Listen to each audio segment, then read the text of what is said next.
When a contractor asked Stu Jefferson to come up with a new way to dig a ditch, he took the request seriously. A little later, voila, the high-speed trencher. The Jefferson trencher creates a 24-inch deep V-shaped ditch with one pass.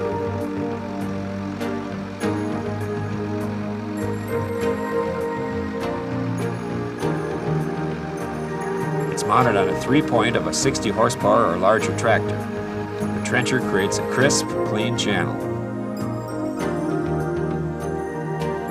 The body of the trencher is made of 5/16 inch steel with hard surface cutting edges. Jefferson says the unit is built tougher than any loader bucket or backhoe bucket on the market. He says it'll work through rocks up to 6 inches in diameter and clip through roots up to 3 inches thick.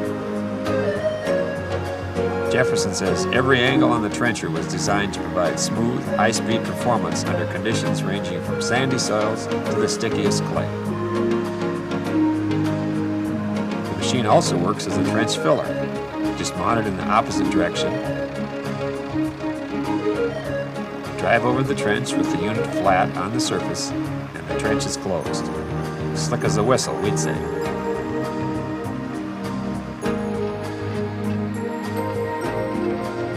So there you have it, the Jefferson trencher. Let's watch it work.